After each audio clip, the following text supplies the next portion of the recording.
explore the human condition with artist Brian Sermo. Get inspired to paint with landscape artist Takis Walter. And catch a performance from Angelina Valenti. It's all ahead on this episode of AHA, A House for Arts. Funding for AHA has been provided by your contribution and by contributions to the WMHT Venture Fund. Contributors include the Leo Cox Beach Philanthropic Foundation, Chet and Karen Alpelka, Robert and Doris Fisher Melsardi, and the Robeson Family Foundation. At M&T Bank, we understand that the vitality of our communities is crucial to our continued success. That's why we take an active role in our community. M&T Bank is pleased to support WMHT programming that highlights the arts, and we invite you to do the same.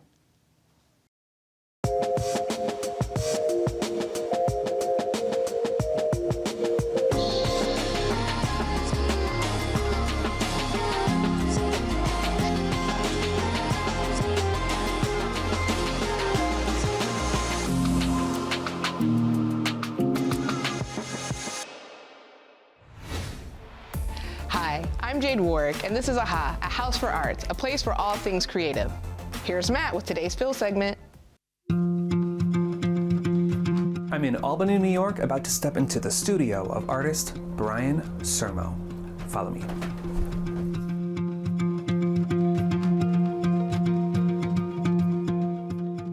I'm a person who thinks that being alive and being human is a very absurd thing.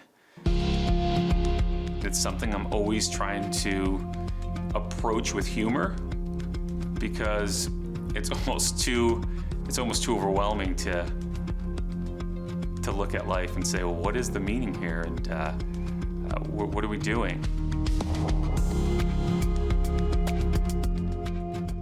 The work that I'm making, it doesn't get made unless I'm listening to music, I'm reading, I'm watching films, thinking about personal memory, personal experience. All that stuff is just kind of gets synthesized into the work. There's cubism in there, and there's, Peanuts cartoons in there. Bob Dylan is a huge influence, and then there's some jazz ideas in there. So it just all comes through as you make the work. There's a painting that I did a couple years ago, and I was looking at the pool paintings of David Hockney. And another image I was obsessed with was Vision After the Sermon by Gauguin. There's two figures wrestling in it. So I said, all right, well, I want to make a painting where two figures are fighting or wrestling, and I want it to be by a pool or something. So that's it. I don't know where it's going from there. As I made it, I started to think about the game we all played when we were kids, Marco Polo. That was the game I played with friends when we were in the pool. So I just all of a sudden said, well, what if I titled the painting Marco Polo? And so that's kind of how ideas just kind of come together in the process of making something.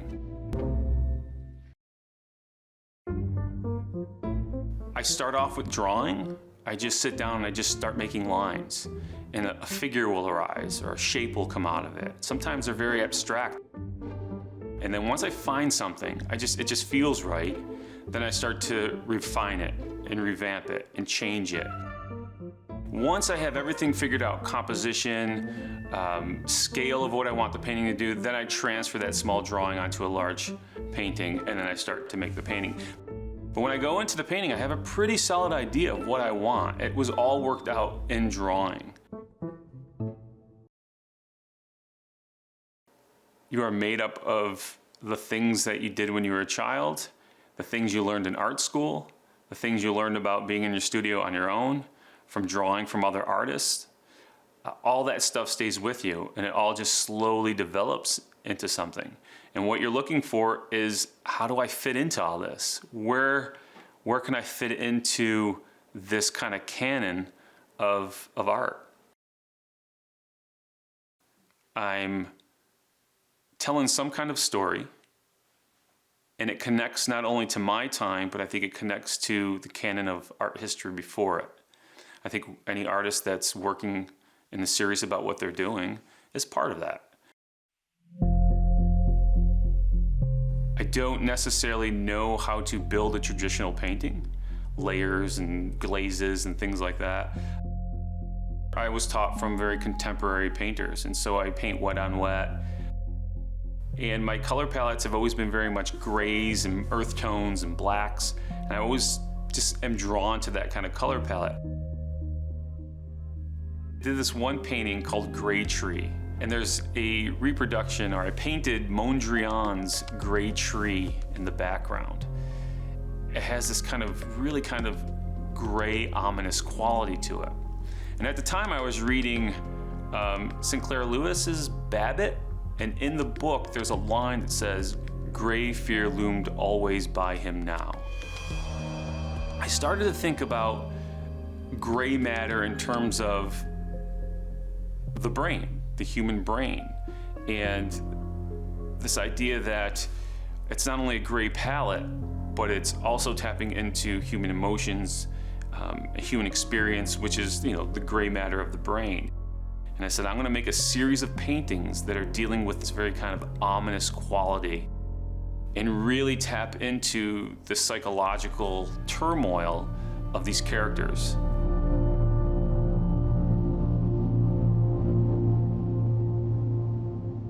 I think anyone's job as an artist is to bear witness to their time.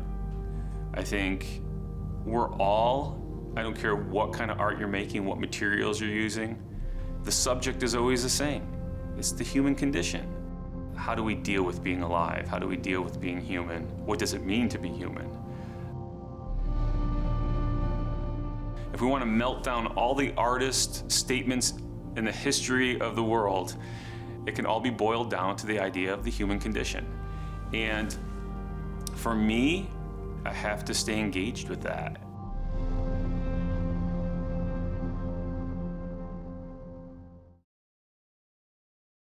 Takese Walter is a landscape painter living in Round Lake, New York. She uses her art to uplift and inspire others through workshops and social media campaigns like her popular Creative February Challenge. So what sparked her love of painting? Let's find out.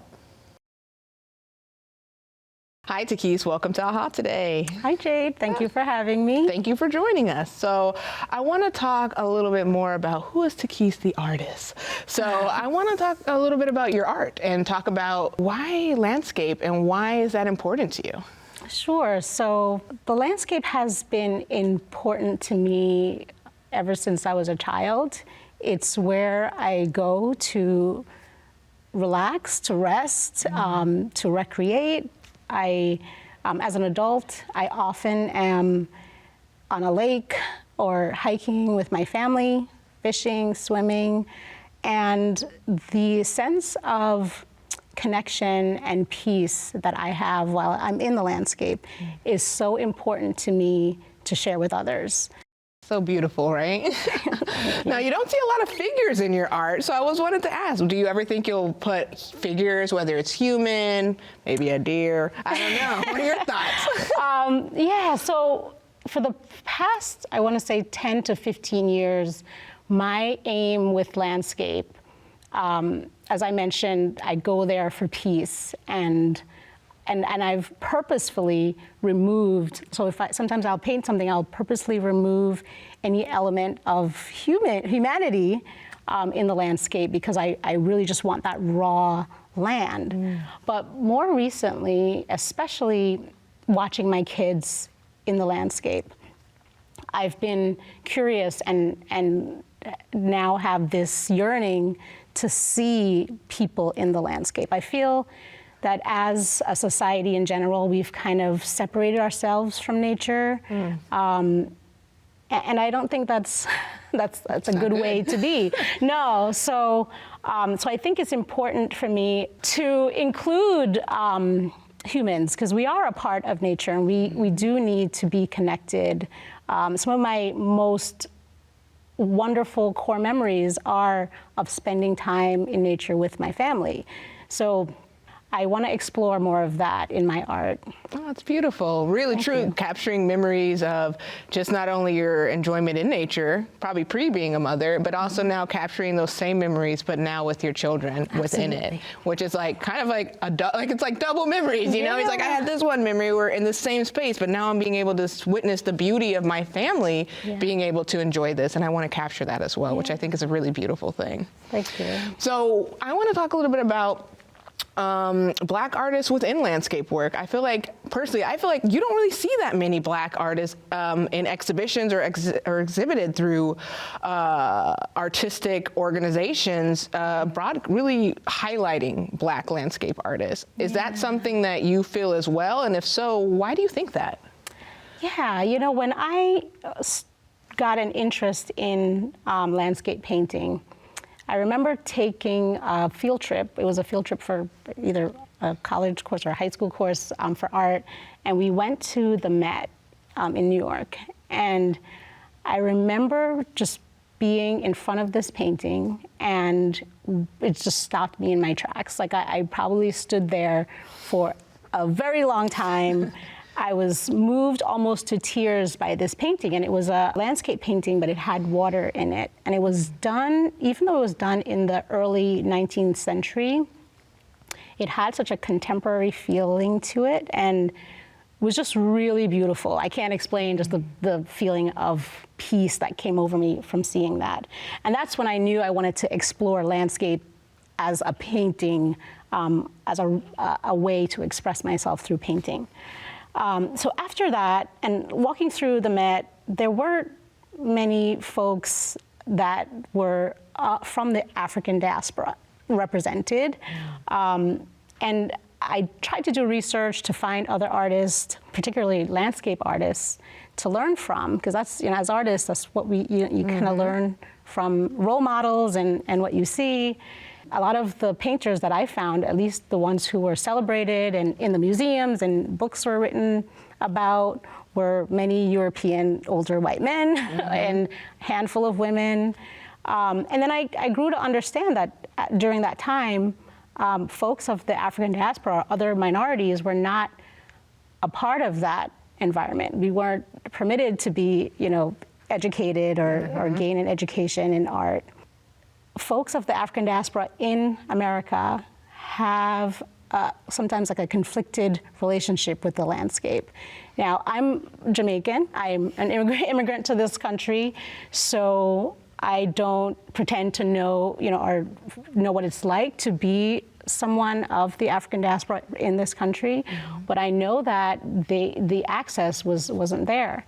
And to learn landscape, with anything, you have to learn from observing, you know, so I go out in the field all the time to study my subject, to practice painting, and then bring that back to my studio.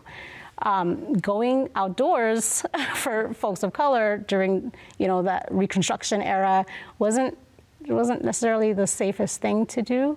So I can imagine that historically that could have been a factor of why you didn't see a lot of landscape painters.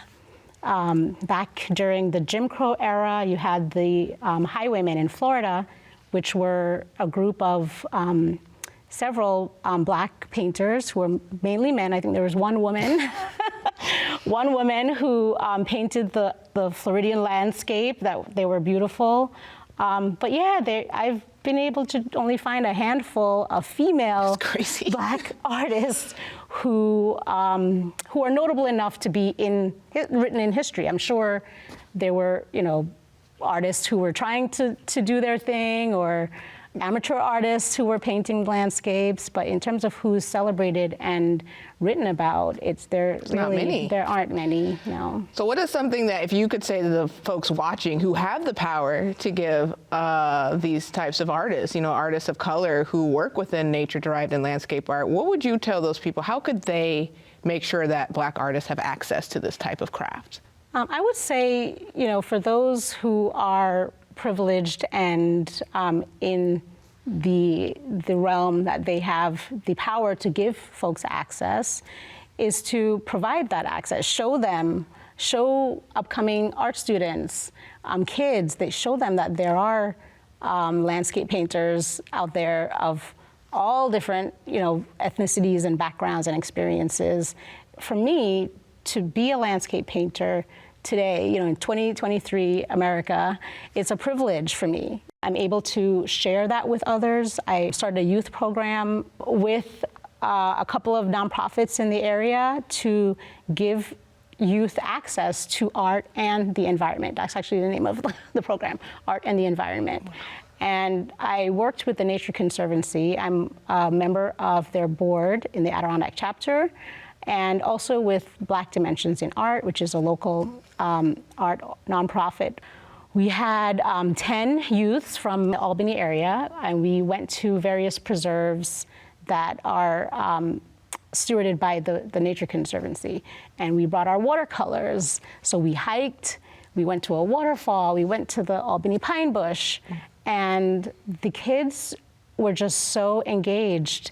They were so connected and centered with what was going on. They were looking at the various plant life and trying to identify them with the Nature Conservancy had a couple of their stewards with us. And it was such a fulfilling and rewarding experience. So I want to ask you one more thing is Creative February. So you have these beautiful youth programs, and I know you have some for adults as well, but I know you also do something with Creative February, which also helps uplift artists. So would you give us a little bit of information about that? Absolutely. And today is Happy Creative February. Yeah, first day. Yes. So Creative February is, it's now become a community art project that started really as a personal art project about 9 years ago. I, as a working mom and artist, I was struggling to find time to commit and dedicate to my art. And that year, for my birthday, I told my husband, I just need some time in my studio with me and my art supplies. That's it. That's all we all want. That's all. That's the dream. And he said, okay, and I was like, oh, all right. So this is what we're doing. And I have a good friend who shares my birthday. She's also an excellent artist. Her name is Kate Edwards. And I called Kate up and I said, Kate, this is what we're doing for our birthday this year. That first year, we did accomplish the goal of working on something every single day. We had a show that year. It was called Every Day at the Spring Street Gallery in Saratoga Springs. Love it. And subsequent years, we've kept going, and as the movement grew, we started inviting other artists to participate. Now we have a dedicated social media presence. We have a Facebook group. We also have a branded hashtag, Creative February, that we use online to connect with others. It's only getting bigger. Yeah. So folks, follow Creative February or Facebook. Also hashtag it. Well, thank you, Takis. It was great talking to you about all your passions and how much you do provide to the creative community. And I enjoyed speaking to you today. Thanks so much for having me, Jade. Please welcome Angelina Valenti.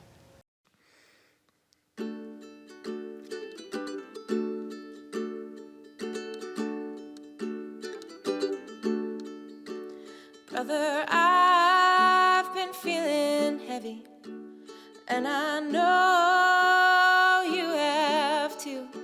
So come sit right down beside me, and our troubles will be few. I'm gonna lay down by the riverside and listen to the water as it rolls. It's the sweetest kind of music, just listening to those wildflowers grow.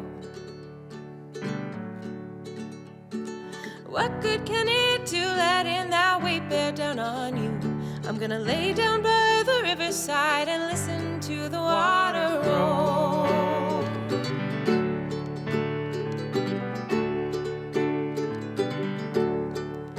Gonna bathe in water fresh and clean. Gonna drop those sins from years ago. Gonna let my soul begin again. those stories often told. I'm gonna lay down by the riverside and listen to the water as it rolls. It's the sweetest kind of music, just listening to those wildflowers grow. What good can it do letting that weight bear down on you? I'm gonna lay down by the riverside and listen to the water roll.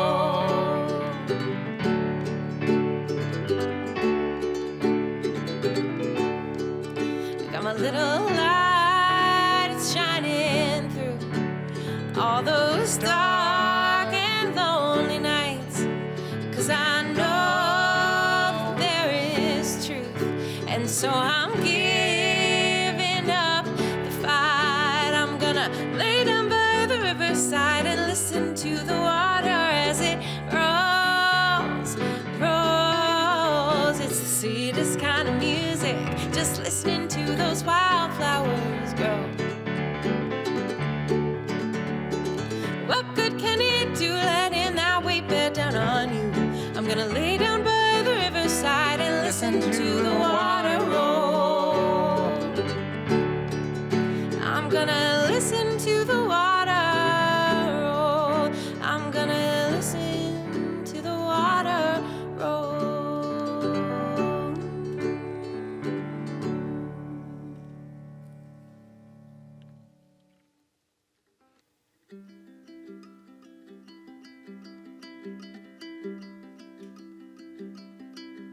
Something about this place just makes me feel at home. Full of people who are at the piano all alone, but I feel just fine, just fine. Something about this place just makes me want to cry, like seeing an old friend you've been missing for a while, but I feel just fine, just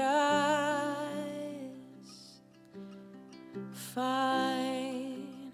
Our sun rises in the east and it sets down in the west, but there's something about our stars, they shine brighter than the rest.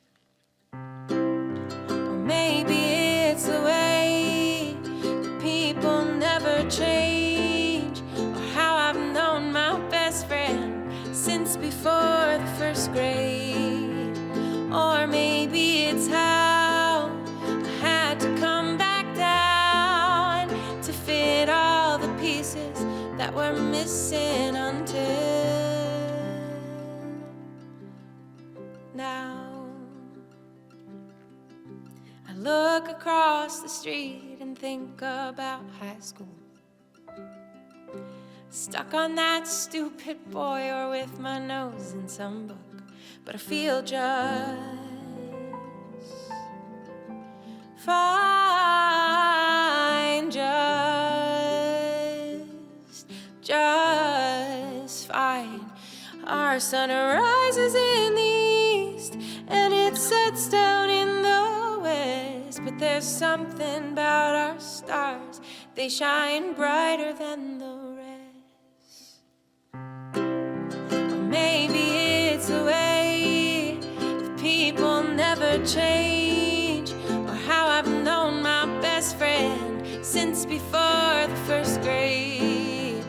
Or maybe it's how I had to come back down to fit all the pieces that were missing until now. I stop and take a look at this old town. One of those places you're always itching to get out. But I know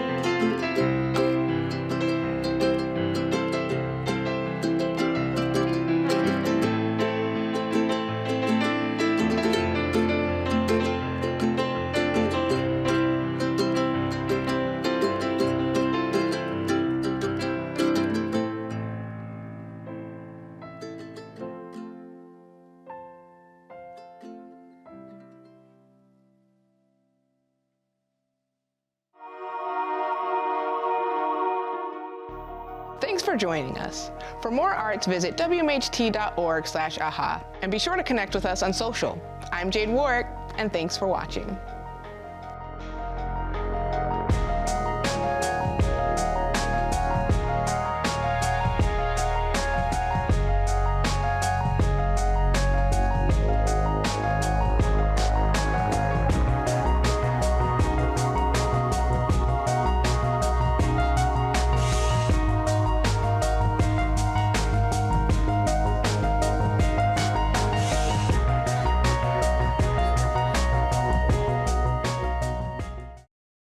Funding for AHA has been provided by your contribution and by contributions to the WMHT Venture Fund. Contributors include the Leo Cox Beach Philanthropic Foundation, Chet and Karen Alpelka, Robert and Doris Fisher Melsardi, and the Robeson Family Foundation. At M&T Bank, we understand that the vitality of our communities is crucial to our continued success. That's why we take an active role in our community. M&T Bank is pleased to support WMHT programming that highlights the arts, and we invite you to do the same.